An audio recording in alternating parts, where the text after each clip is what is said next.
प्राचीन काल की बात है। भारतवर्ष में एक राजा राज्य करता था। वह बड़ा प्रतापी और दानी था। प्रतिदिन मंदिर में दर्शन करने जाता और गरीबों तथा ब्राह्मणों की सहायता करता था। यह सब बातें उसकी रानी को अच्छी नहीं लगती थी। वह न तो व्रत करती और न ही गरीबों को दान देती थी और राजा को भी ऐसा करने से मना किया करती थी। एक दिन राजा शिकार खेलने वन में गया हुआ था। उसी समय बृहस्पति देव साधु के वेश में राजा के महल में भिक्षा के लिए गए और भिक्षा मांगी। रानी ने भिक्षा देने से इनकार किया और कहा, हे साधु महाराज, मैं तो इस दान पुण्य से तंग आ गई हूँ। मेरे पति सारा धन लुटाते रहते हैं। मेरी इच्छा है कि हमारा सब धन नष्ट हो जावे और मैं आराम से रह सकूं। फिर न रहेगा बांस और न बजेगी बांसुरी।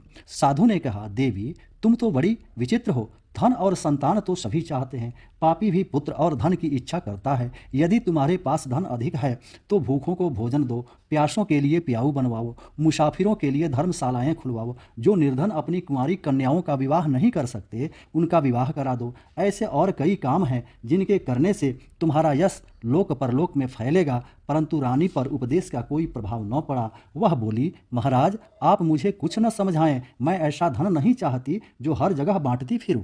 साधु ने उत्तर दिया, यदि तुम्हारी ऐसी इच्छा है तो ऐसा ही होगा। तुम ऐसा करना कि बृहस्पतिवार को घर को गोबर से लिपना, अपने केशों को धोना, केशों को धोते समय स्नान करना, राजा से कहना कि वह हजामत बनवाए, भोजन में मांस मदिरा खाना, कपड़े धोबी के यहाँ धुलने को डालना। ऐसा 7 बृहस्पतिवार करने से तुम्हारा सारा धन नष्ट हो जाएगा। इतना कहकर वह साधु महाराज वहाँ से चले गए।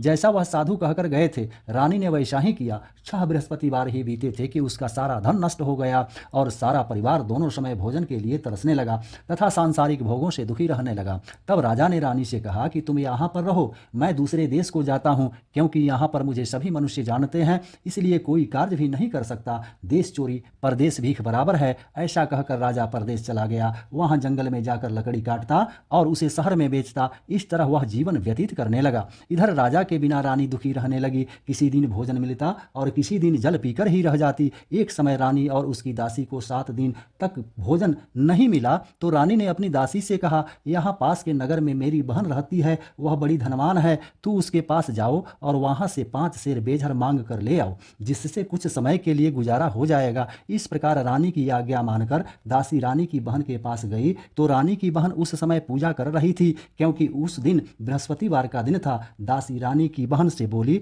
हे रानी, मुझे आपकी बहन ने भेजा है, मुझे 5 सेर बेझर दे दो। दासी के कई बार कहने पर भी रानी की बहन ने उत्तर नहीं दिया, क्योंकि उस समय वह बृहस्पतिवार की व्रत कथा सुन रही थी। जब दासी को कोई उत्तर नहीं मिला तो वह बहुत दुखी हुई और वापस अपने नगर आकर रानी से बोली, हे रानी, आपकी बहन बहुत ही धनी है, वह छोटे लोगों से बात नहीं करती। मैंने उनसे 5 सेर बेझर मांगा तो उन्होंने कोई उत्तर नहीं दिया। रानी बोली, इसमें उसका कोई दोष नहीं है। जब बुरे दिन आते हैं तब कोई सहारा नहीं देता। अच्छे बुरे का पता विपत्ति में ही लगता है। जो ईश्वर की इच्छा होगी वही होगा। यह सब हमारे भाग्य का दोष है।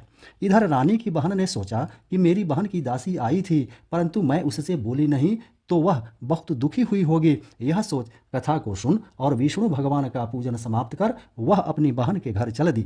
बहन के पास आकर बोली, बहन, जब तुम्हारी दासी आई तो मैं बृहस्पतिवार का व्रत कर रही थी। जब तक कथा होती है तब तक न उठते हैं और न बोलते हैं, इसलिए मैं नहीं बोली। कहो दासी को क्यों भेजा था? रानी बोली, बहन, तुमसे कोई बात छुपी नहीं है। हमारे घर में अनाज नहीं था, इस कारण मैंने दासी को तुम्हारे पास 5 सेर बेझर के लिए भेजा था। रानी की बहन बोली, बृहस्पतिवार भगवान सबकी मनोकामना पूरी करते हैं, शायद तुम्हारे घर में भी अनाज रखा हो। इस प्रकार के वचन सुन रानी जब अंदर गई तो वहाँ एक घड़ा बेझर से भरा मिल गया। तब रानी और उसकी दासी बहुत खुश हुई। दासी कहने लगी, हे रानी, वैसे तो हमको अन्न नहीं मिलता तो हम रोज ही व्रत करते हैं। अगर आपकी बहन से व्रत की विधि और कथा पूछ ली जाए तो उसे हम भी कर लिया करेंगे। रानी ने बहन से कहा, हे बहन, बृहस्पतिवार के व्रत के क्या नियम हैं? तब रानी की बहन ने बताया कि बृहस्पतिवार के व्रत में चने की दाल और मुनक्का से भगवान विष्णु का केले की जड़ में पूजन करें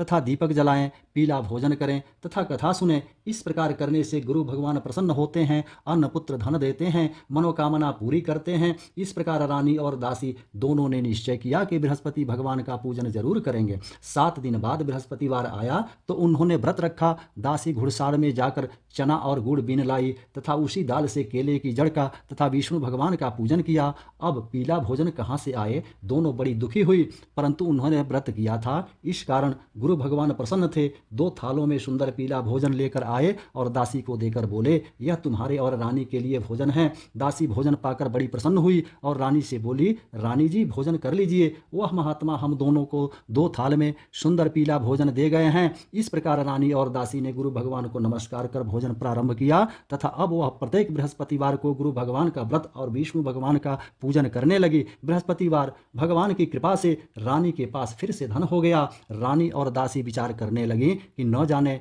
राजा किस हाल में होंगे, उनकी कोई खोज खबर नहीं है। उन्होंने गुरु भगवान से प्रार्थना की। उधर राजा दुखी होकर जंगल में एक पेड़ के नीचे आसन जमाकर बैठ गया। वह अपनी पुरानी बातों को याद करके रोने लगा। तब उस जंगल में बृहस्पति देव एक साधु का रूप धारण करके आए और राजा के सामने आकर बोले, हे लकड़हारे, इस सुनसान जंगल में तुम किस चिंता में बैठे हो? राजा ने दोनों हाथ जोड़कर प्रणाम किया और उत्तर दिया, महात्मा जी आप सब कुछ जानते हैं, मैं क्या कहूँ? यह कहकर वह रोने लगा और साधु को अपनी आत्मकथा सुनाई।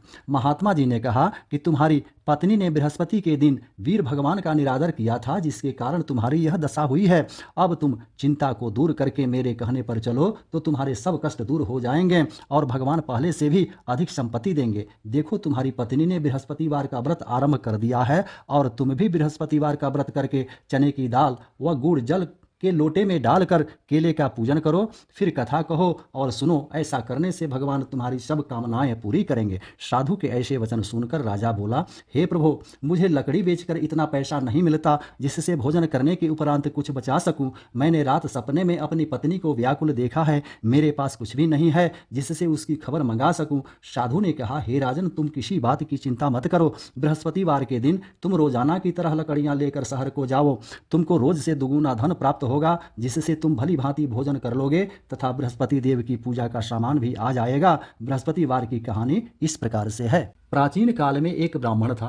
वह बहुत ही निर्धन था। उसकी कोई भी संतान नहीं थी। वह नित्य पूजा पाठ करता, परंतु उसकी पत्नी बहुत मलिनता के साथ रहती थी। वह न स्नान करती, न किसी देवता की पूजा करती, प्रातः काल उठते ही भोजन करती, बाद में कोई अन्य कार्य करती थी। इससे ब्राह्मण देवता बहुत दुखी थे। भगवान की कृपा से ब्राह्मण के यहाँ एक कन्या पैदा हुई। धीरे धीरे वह कन्या बड़ी होने लगी। वह प्रातः स्नान करके विष्णु भगवान का जाप करने लगी, बृहस्पतिवार का व्रत करने लगी, अपनी पूजा पाठ को समाप्त कर पाठशाला जाती और अपनी मुट्ठी में जौ भरकर मार्ग में डालती जाती। वहीं जौ सोने के हो जाते तो लौटते समय उनको बीन कर घर ले आती थी। एक दिन वह कन्या सूप में सोने के जौ को साफ कर रही थी तो उसकी माँ ने देख लिया और कहा, बेटी, सोने के जौ को फटकने के लिए सोने का सूप होना चाहिए। अगले दिन बृहस्पतिवार था। उस कन्या ने व्रत रखा और बृहस्पति देव से प्रार्थना की, हे प्रभु, यदि मैंने आपकी पूजा सच्चे मन से की है तो मुझे सोने का सूप दे दो। बृहस्पति देव ने उसकी प्रार्थना स्वीकार कर ली। रोजाना की तरह वह जौ फैलाती हुई पाठशाला गई और जब लौटकर जौ बीन रही थी तो बृहस्पति देव की कृपा से रास्ते में सोने का सूप मिला तो वह उसे लेकर घर आई। एक दिन की बात है कि वह कन्या सोने के सूप से जौ साफ कर रही थी। उस समय उस नगर का राजपुत्र वहां से होकर निकला। इस कन्या के रूप को देखकर वह मोहित हो गया। अपने घर आकर भोजन तथा जल त्याग कर उदास होकर लेट गया। राजा को जब इस बात का पता लगा तो अपने मंत्रियों के साथ अपने पुत्र के पास गए और बोले, ए पुत्र, तुम्हें किस बात का कष्ट है?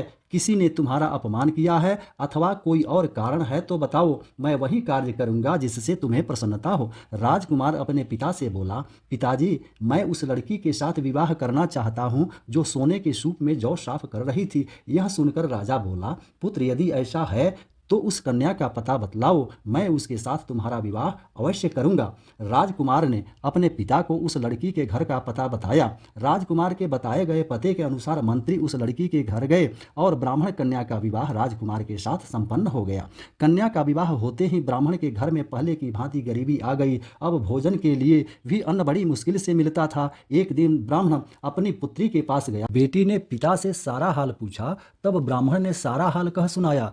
कन्या ने बहुत सा धन देकर पिता को विदा किया। इस तरह ब्राह्मण का कुछ समय सुखपूर्वक बीता। कुछ दिन बाद फिर वही हाल हो गया। ब्राह्मण फिर अपनी बेटी के यहाँ गया और सारा हाल बताया। तो बेटी बोली, पिताजी आप माताजी को यहाँ ले आइए, मैं उन्हें वह विधि बता दूंगी जिससे आपकी गरीबी दूर हो जाएगी। जब वह ब्राह्मण अपनी पत्नी को लेकर बेटी के घर पहुंचा तो उसने अपनी माँ को समझाते हुए कहा, माँ तुम प्रातःकाल उठकर स्नान आदि करके विष्णु भगवान का पूजन करो तो सब दरिद्रता दूर हो जाएगी। परंतु उसकी माँ ने उसकी एक बात न मानी। वह प्रातःकाल उठकर भोजन कर लेती थी। एक दिन उसकी बेटी को बहुत क्रोध आया और उसने अपनी माँ को एक रात कोठरी में बंद कर दिया। प्रातःकाल उसने माँ को कोठरी से निकालकर स्नान आदि करा के पूजा पाठ करवाया तो उसकी माँ की बुद्धि ठीक हो गई और फिर वह प्रत्येक बृहस्पतिवार को व्रत रखने लगी। इस व्रत के प्रभाव से उसकी माँ भी बहुत ही धनवान तथा पुत्रवती हो गई और बृहस्पति देव की कृपा से ब्राह्मण तथा उसकी पत्नी इस लोक से सुख को भोग कर स्वर्ग को प्राप्त हुए। इस तरह कहानी कहकर साधु महाराज वहां से अंतर्ध्यान हो गए। जब बृहस्पतिवार का दिन आया तो राजा जंगल से लकड़ी काटकर शहर में बेचने गया। उसे उस दिन और दिनों की अपेक्षा अधिक धन मिला। राजा ने चना गुड़ आदि लाकर बृहस्पतिवार का व्रत किया, परंतु जब दोबारा बृहस्पतिवार का दिन आया तो व्रत करना भूल गया। इस कारण बृहस्पति देव नाराज हो गए। उस दिन उस नगर के राजा ने विशाल यज्ञ का आयोजन किया तथा शहर में यह घोषणा करा दी कि कोई भी मनुष्य अपने घर में भोजन न बनाए, न चूल्हा जलाए। समस्त जनता मेरे यहाँ भोजन करने आए। इस आज्ञा को जो न मानेगा उसे फांसी की सजा दी जाएगी। इस तरह की घोषणा संपूर्ण नगर में करवा दी गई। राजा की आज्ञा अनुसार शहर के सभी लोग भोजन करने गए, लेकिन लकड़हारा बना राजा कुछ देर बाद पहुंचा। इसलिए राजा उसको अपने साथ घर ले गए और ले जाकर भोजन करा रहे थे तो रानी की दृष्टि उस खूंटी पर पड़ी जिस पर उसका हार लटका हुआ था। वह वहां पर दिखाई नहीं दिया। रानी ने सोचा कि मेरा हार इस मनुष्य ने चुरा लिया है। उसी समय पुलिस को बुलाकर उसको जेल में डलवा दिया।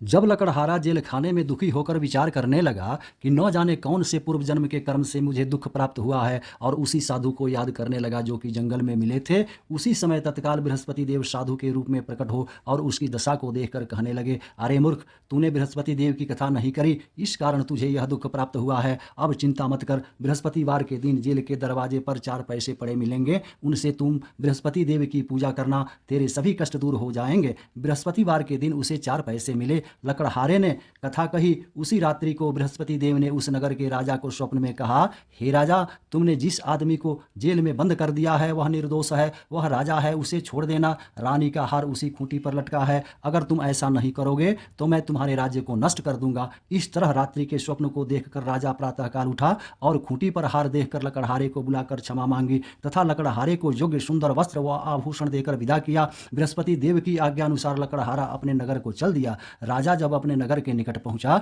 तो उसे बड़ा आश्चर्य हुआ। नगर में पहले से अधिक बाग, तालाब और कुएं तथा बहुत सी धर्मशालाएं, मंदिर आदि बन गए थे। राजा ने पूछा, यह किसके बाग और धर्मशालाएं हैं?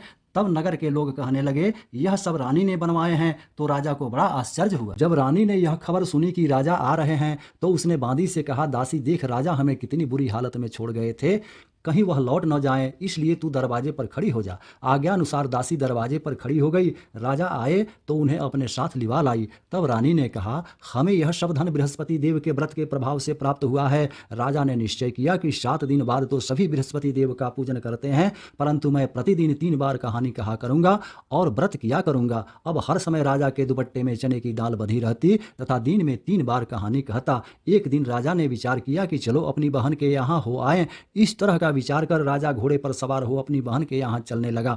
मार्ग में उसने देखा कि कुछ आदमी एक मुर्दे को लिए जा रहे हैं। उन्हें रोककर राजा कहने लगा कि अरे भाइयों, मेरी बृहस्पति देव की कहानी सुन लो। वे बोले, लो, हमारा तो आदमी मर गया है और इसको अपनी कथा की पड़ी है। परंतु कुछ आदमी बोले, अच्छा कहो, हम तुम्हारी कथा भी सुनेंगे। राजा ने दुपट्टे से चने की दाल निकाली और जैसे ही कथा आधी हुई तो मुर्दा हिलने लग गया और जब कथा समाप्त हो गई तो राम राम करके वह मुर्दा उठकर खड़ा हो गया। आगे मार्ग में उसे एक किसान खेत में हल चलाता मिला। राजा ने उसे देखा और उससे बोला, अरे भैया, तुम मेरी बृहस्पति देव की कथा सुन लो। किसान बोला, जब तक तुम्हारी कथा सुनूंगा तब तक 4 हरैया जोत लूंगा, जाओ अपनी कथा किसी और को सुनाना। इस तरह राजा आगे चलने लगा। राजा के हटते ही बैल पछाड़ खाकर गिर गए तथा किसान के पेट में बड़े जोर का दर्द होने लगा। उस समय उसकी माँ रोटी लेकर आई थी। उसने जब यह देखा तो अपने पुत्र से सब हाल पूछा और बेटे ने सारा हाल कह दिया। तो बुढ़िया दौड़ी दौड़ी उस राजा के पास गई और उससे बोली, मैं तुम्हारी कथा सुनूंगी, तू अपनी कथा मेरे खेत पर ही चलकर कहना। राजा ने बुढ़िया के खेत पर जाकर कथा कही, जिसके सुनते ही वह बैल उठ खड़े हुए तथा किसान के पेट का दर्द बंद हो गया। राजा अपनी बहन के घर पहुंचा। बहन ने भाई की खूब खातिरदारी की। दूसरे दिन प्रातःकाल राजा जगा तो वह देखने लगा कि सब लोग भोजन कर रहे हैं। राजा ने अपनी बहन से पूछा, ऐसा कोई मनुष्य है जिसने भोजन नहीं किया हो और जो मेरी बृहस्पति देव की कथा सुन ले? बहन बोली, भैया यह नगर ऐसा ही है, पहले यहाँ लोग भोजन करते हैं, बाद में अन्य कार्य करते हैं। अगर कोई पड़ोस में हो तो देख आऊं। वह ऐसा कहकर देखने चली गई, परंतु उसे कोई ऐसा व्यक्ति नहीं मिला जिसने भोजन न किया हो। अंत में वह एक कुम्हार के घर गई जिसका लड़का बीमार था। उसे मालूम हुआ कि उनके यहाँ 3 दिन से किसी ने भोजन नहीं किया है। रानी ने अपने भाई की कथा सुनने के लिए कुम्हार से कहा तो वह तैयार हो गया। राजा ने जाकर बृहस्पति देव की कथा कही, जिसको सुनकर उसका लड़का ठीक हो गया। अब तो राजा की प्रशंसा होने लगी। एक दिन राजा ने बहन से कहा, बहन हम अपने घर को जाएंगे, तुम भी तैयार हो जाओ। राजा की बहन ने अपनी सास से पूछा। सास ने कहा, हाँ चली जाओ, परंतु अपने लड़कों को मत ले जाना, क्योंकि तुम्हारे भाई के कोई औलाद नहीं है। बहन ने अपने भाई से कहा, भैया मैं तो चलूंगी, परंतु कोई बालक नहीं जाएगा। राजा बोला, जब कोई बालक नहीं चलेगा तब तुम क्या करोगी चलकर? बड़े दुखी मन से राजा अपने नगर को लौट आया। राजा ने अपनी पत्नी से कहा, हम निर्वंशी राजा हैं, हमारा मुंह देखने का धर्म नहीं है, और उसने कुछ भोजन आदि नहीं किया। रानी बोली, बृहस्पति देव ने हमें सब कुछ दिया है, हमें औलाद भी अवश्य देंगे। उसी रात को बृहस्पति देव ने राजा से स्वप्न में कहा, राजा उठ, सभी सोच त्याग दे, तेरी रानी गर्भ से है। राजा को यह बात सुनकर बड़ी खुशी हुई। 9वें महीने रानी के गर्भ से एक सुंदर पुत्र पैदा हुआ। तब राजा बोला, रानी स्त्री बिना भोजन के रह सकती है, बिना कहे नहीं रह सकती। जब मेरी बहन आवे तो उससे कुछ मत कहना। रानी ने सुनकर हाँ कर दिया। जब राजा की बहन ने यह शुभ समाचार सुना तो वह बहुत खुश हुई तथा बधाई लेकर अपनी भाई के यहाँ आई। तभी रानी ने कहा, घोड़ा चढ़कर तो आई नहीं, गधा चढ़ी आई। राजा की बहन बोली, भाभी मैं इस प्रकार न कहती तो तुम्हें औलाद कैसे मिलती? बृहस्पति देव ऐसे ही हैं, जैसी जिसके मन में कामनाएं होती हैं सभी को पूर्ण करते हैं। जो सद्भावना पूर्वक बृहस्पतिवार का व्रत करता है एवं कथा पढ़ता है अथवा सुनता है, बृहस्पति देव उसकी सभी मनोकामना पूर्ण करते हैं। भगवान बृहस्पति देव उसकी सदैव रक्षा करते हैं। संसार में सद्भावना से भगवान जी का पूजन व्रत करके सच्चे हृदय से उनका मनन करते हुए जयकारा बोलना चाहिए। बोलो बृहस्पति देव की जय, विष्णु भगवान की जय। राधे राधे।